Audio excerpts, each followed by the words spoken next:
And now moving on to the next topic here, we have Mel Kiper's mock draft. And Mel Kiper, of course, in the past, since he started covering the draft, which I think it was a long while ago. I don't know if it was 30, 40 years ago, something like that. He's definitely one of the most well-known, I would say, draft experts. He has been for a long time.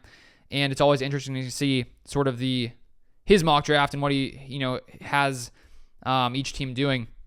So here it is. And the Packers at 25, he has Jordan Morgan. The Packers taking Jordan Morgan, offensive tackle from Arizona. So an offensive lineman in the first round. He said this: I'm squeezing one more offensive tackle into this round one projection. David Bakhtiari hasn't been able to stay on the field since 2020 due to a nagging knee injury, which means there's a glaring void at left tackle in Green Bay. I don't know if I agree with that part. I think Rasheed Walker could easily be a legit starter next season. He showed it this past year, and I think that he could do it next year if necessary. So I don't think there's necessarily a glaring void, but the Packers could definitely use some tackle depth. Mel Kiper goes on and says, and I love what Morgan showed over 37 college starts, mostly at left tackle. His footwork and pass protection is outstanding, and he can stay in front of speedy edge rushers because of his arm length and quickness. He tore his ACL in November of 2022. That scares me, a little bit.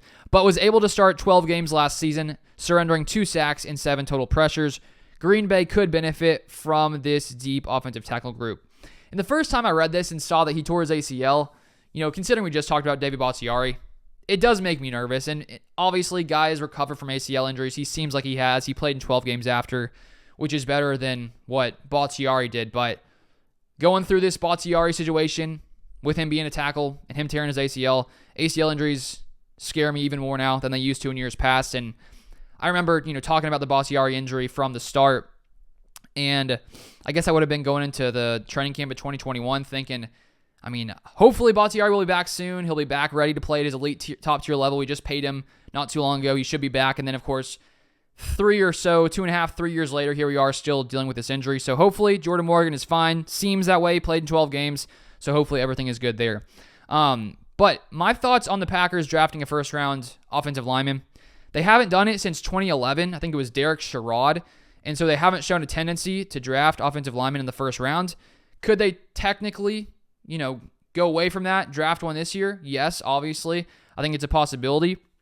Personally, based on the Packers draft history, I do think it makes more sense to wait till rounds 2 to 4 to draft offensive linemen because the Packers have a history of being very good at finding offensive linemen outside of round 1. David Bakhtiari, 4th rounder. Zach Tom, 4th rounder. Elton Jenkins, round 2. Myers, round 2. Even though I don't think Myers is necessarily in the same caliber as Elton Jenkins and Zach Tom. But I was thinking about this, and I do think two of the biggest needs are cornerback and safety, in my opinion. I think I put tackle offensive lineman as 3rd in that video I did a few weeks back. But when you look at this draft landscape, and I'm not someone who loves to sit around and watch tons of college tape. It's just, I don't enjoy doing that. I'll watch a little bit, but I honestly enjoy reading lots of these former scouts and guys who are always into the draft, reading their thoughts on these players to get a general idea of them. But when we look at the cornerback and safety class, it looks like there are a ton of corners projected to be drafted in round 1. The thing with safeties is it looks like there's not a ton of top-tier safeties, really, many even first-rounders, a few in the second round. But Daniel Jeremiah, who is a former scout who has some really good draft coverage at NFL.com, in his last top 50 prospects for 2024, he has 0 safeties in the top 50. And so because of that, if that's the case, if the Packers have the same idea as Daniel Jeremiah, which could or could not be the case, you probably wouldn't want to draft a safety in round 1. So let's say there's no corners on the board the Packers like anymore, for example, at that draft selection. Let's say that they don't have any safeties graded at that level. Maybe this is where they could come in, sort of go off of what they usually do and draft an offensive lineman. Because I do think there is a need at offensive line. I think that looking at the starters, I think it's somewhat set, even though there could be some competition added. The depth at offensive line right now is slightly concerning, with Josh Nijman likely not returning unless the Packers decide to bring him back, which I just don't see happening in my opinion. Bakhtiari being gone potentially. I think our starters are fine because the Packers last season were one of the best offensive lines in the NFL, and that offensive line unit will mainly be back outside of probably John Runyon Jr., who is probably going to leave. I think he's projected to get maybe $5 or $6 million, considering the Packers were switching Sean Ryan, former third rounder, in with Runyon last year. Sort of shows that the Packers probably sticking with Ryan, who is much cheaper, around $1 million or so a year, I believe, based on his rookie contract. Runyon probably gone at $5 to $6 million per some projections, I think, from PFF. But overall, the line will be pretty much similar. There is, though, some depth issues at offensive line. And so now let me look here at Jordan Morgan, a little bit more info on him. According to NFL Draft Buzz, which, as I've shared before, they have this overall ranking, which takes tons of different sites and basically puts all those numbers together, averages out their overall ranking. They have him ranked at 38.7.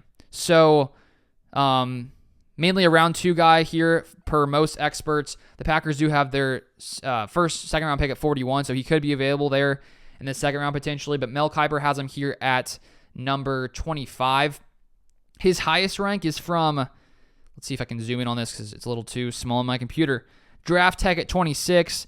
Then we got The Athletic has him at 35. So lots in the 30s, some in the 40s, and then one at number 80 per 33rd team.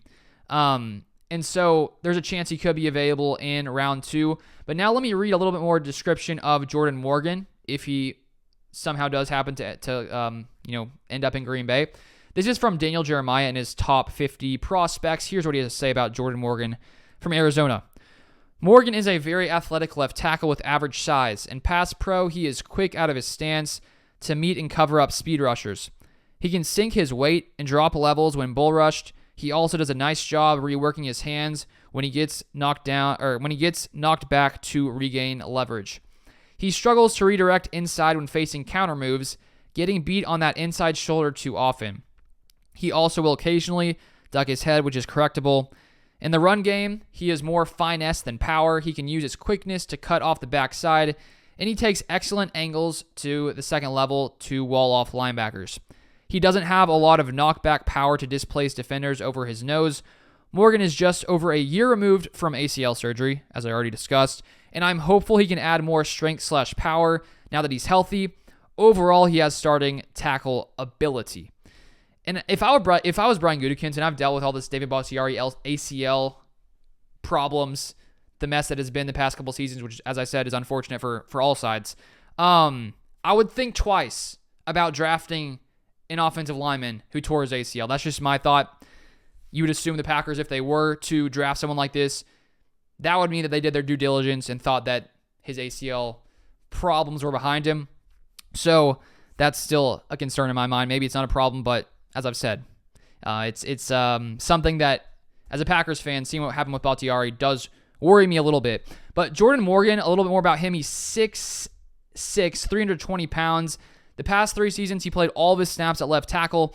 And considering Rasheed Walker has been really good at left tackle, I just do wonder, is drafting Jordan Morgan, who's played all left tackle, if he were to come in and play left tackle, what would you do there? Would you potentially maybe try put in Rasheed Walker at right tackle? I don't think he's played much over there, but maybe you can flip him over there. I know Zach Tom is pretty versatile. The Packers think he can play pretty much all positions.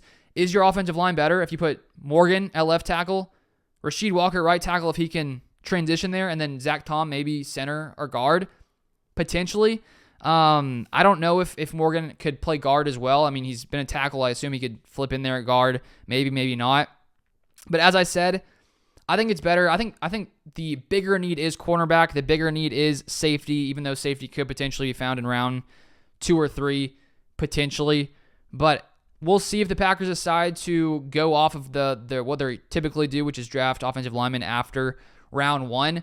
The Packers do, of course. I mean, I was watching a video from one of the Packers scouts with Kurt Benkert a few months ago, and he was saying the Packers, they just draft the best player available. So if Jordan Morgan is the best player available, maybe they take him, maybe not. But that's the recent Mel Kiper mock draft, and that is going to be it for today's podcast. If you guys want to listen to more Packers content, I put out this podcast every single day, Spotify, iTunes, as I already said. And if you enjoyed this, feel free to give it a rating wherever you listen to podcasts. It definitely helps grow the podcast as well. And if you are listening on YouTube, thank you for watching as always. I appreciate you guys. Feel free to subscribe if you want more Packers content, Packers news. But that is all for today. I will see you guys tomorrow. And I appreciate you guys watching as always.